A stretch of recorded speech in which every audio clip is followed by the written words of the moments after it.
What's up, guys? Welcome to the build video. This has all of the steps that you will need to build something like this out of Jenga blocks for pretty cheap for the price of the Jenga, and something like this, some wood glue.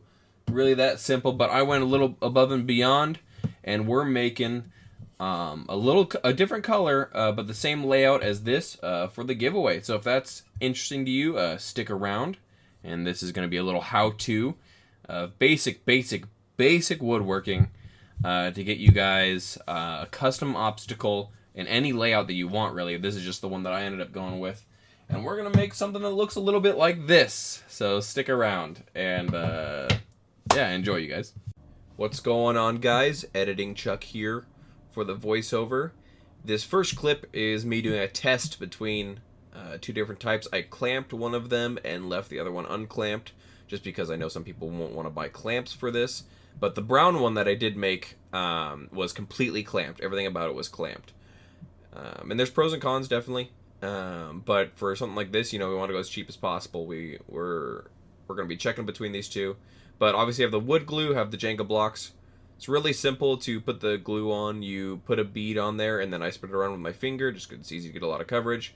You just want to make sure that every inch, like every single spot that's going to be connected to another Jenga block is covered in this glue, like slathered. You don't want it to be like dripping all over everywhere, but it's really easy to clean up any excess. You can just bring a little damp cloth and run it over the top of it after it's been stuck together. But you just make sure there's a good amount on there, and then you can push them together like you'll see here, and then keep on moving.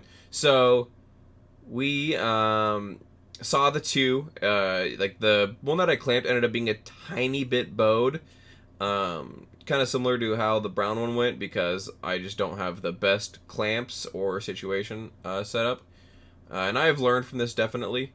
But we take the Jenga blocks, and we know that we're setting them up into a lot of blocks in general.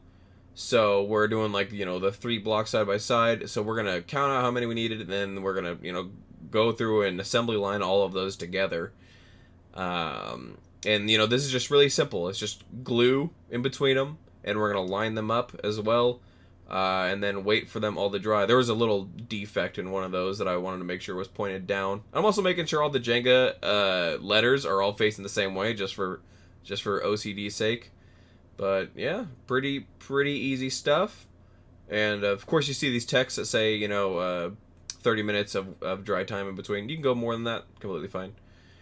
So we're getting the basic layout of this thing set up, which is real nice. And like I said before, you can do any shape that you want with these Jenga blocks. It's super easy. We're getting the stuff for the ledge done here. For the specific setup of the blocks that I had. I mean, you can do anything. And the fun thing is, I had exactly enough to make 2 obstacles with one box of Jenga. So really, if you think about it, when you pay for the Jenga blocks, you're technically getting possibly 2, maybe 3 obstacles, depending on what you want. I mean, you can make some really basic stuff that's really cheap too, and really solid. Like, these things aren't gonna be breaking, man. You're not gonna be slamming down on these or throwing them on the ground, but I mean, they're very durable. Going end to end here. Cool. So it's really coming together here. Obviously, I have all of our different pieces that we need to get glued together. So there's the more of the layout. When I glued the 2 stack on top of each other, the 3 and the 3 on top of each other, I make sure they were different cross pattern, just because it's a little stronger, and I thought it would look pretty good under there. And I do like how it turned out. Like I said, this is all completely modular. You have all the Jenga blocks. You can do whatever you want. You don't need to go exactly follow this, but it's really, really easy. I would seriously suggest anybody just to give it a try. But, of course, 30 more minutes of waiting. And then we have something like this, which is pretty neat. We're really getting somewhere. We're able to lay it out. Like I said, all the planks on this one, all the little blocks are facing the same way. on the top, so you get that cool sound when it's you're rolling over it. And I'm really happy with how this is looking so far.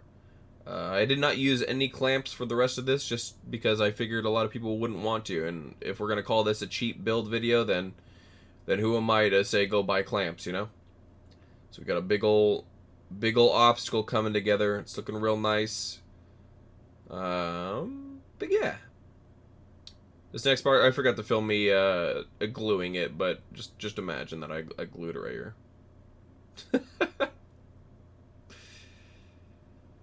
You can see me slathering the glue, getting it ready. And then this step right here. So I had already gone through. There's two different types of sandpaper that I would recommend for this. 220 grit, which is finer, and 120 grit, which is rougher. The purple one. I used the purple one a lot before I filmed this. And then I came through with the yellow one, which is the higher grit, the 220. And we're just really smoothing it out. So this is just an electronics duster that I wanted to put this step in here, because it is super important to get as much dust as you can off of this thing. An air compressor would be better for it, but...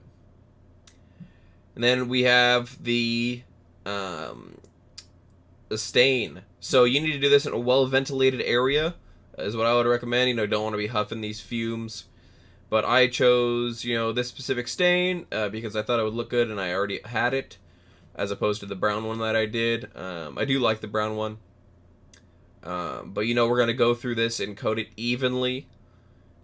Don't want to go over the same spot twice. And I'm just hitting every inch of this thing, trying to make it look uniform. I mean, these Jenga blocks aren't the most expensive wood, you know, so there's going to be a lot of difference in how it looks. But I just didn't want to leave them plain, you know. But you'll go through this whole thing. I even hit the bottom as well. And then we have this little thing to sit it on to make sure it's dry, you know. But just coat this whole thing. And then you're going to want to wait, I think 24 to 48 hours for stain to completely dry. You can't be too careful with this stuff. You want to make sure that it's dry in there. And then I'm using the electronics duster here to get off any dust that might have settled on top of it. And then I'm going to go through with a clear coat and just give it a nice crisp dust over with that clear coat. So yeah. Sick. Alrighty, guys. Well, as you can see, we have almost the finished product. Just want to show you guys these side by side, a mirror image of each other. I guess not mirror, it's the same thing. But nevertheless, we have come to the final step, which would be putting non-slips on the bottom of this bad boy, which is going to be really simple. We'll take some old grip tape that we don't want. We cut it up real small, and we'll put them in each of the corners, and then this thing will be good and non-slickery. So we just put one right back down here. This is literally just old grip tape, like white back, that I do not want to use for my fingerboards, because, you know, obviously I like my own certain brands of tape, and I cut one of these thinner so that it goes on the end here. Actually, I'll show that. Boop.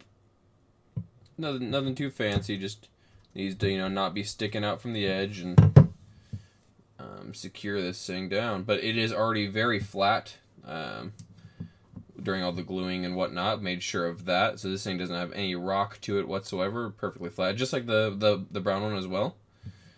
So that's exciting. But literally just put these on there. Now you can see that we got all of these on there. And then, boom. It's done. It is done. I am super happy with how this one turned out. Honestly, I'm very happy with how both of them turned out. Hopefully, this little tutorial has helped you.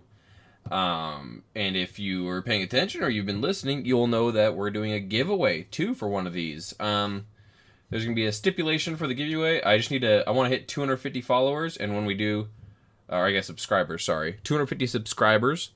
And when we do that, I will pick someone that has liked and commented on this video, and I will send it out to you free of charge. And you could pick between either one of these, actually. You can pick the first one I ever made, the first obstacle I've ever made, or you can pick this second one.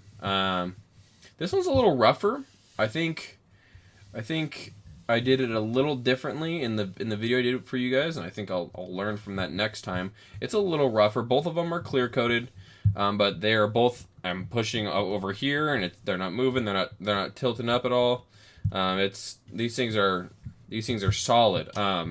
I changed the grain pattern on this one, so they're all facing the same way. I had comments saying that they liked how it sounded when it was running across this one.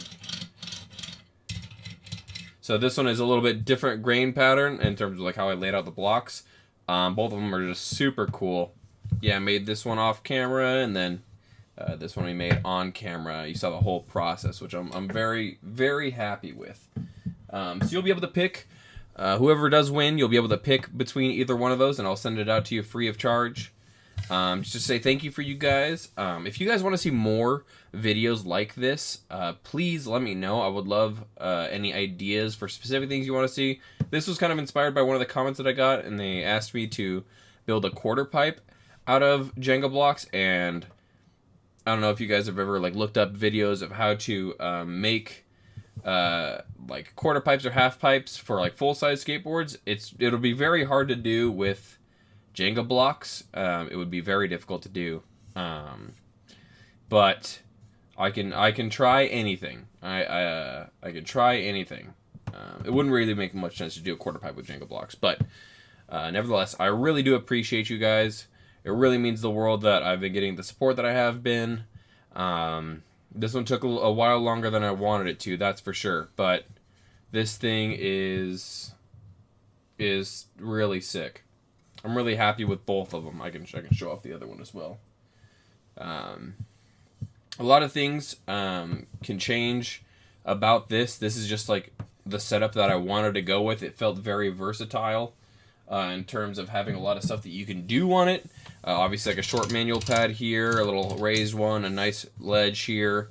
Provides a lot of difference in how you're wanting to skate this, and I think it's very cool.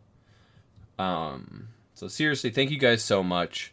Like and comment on this video if you want to be put in for the giveaway, and keep showing love. I really appreciate it. And if I'm interesting enough for you, I stream on Twitch as well, where I play a lot of games and have a good time. So seriously, thank you guys. Hope you have a wonderful rest of your day, and have a good holidays as well. Take care.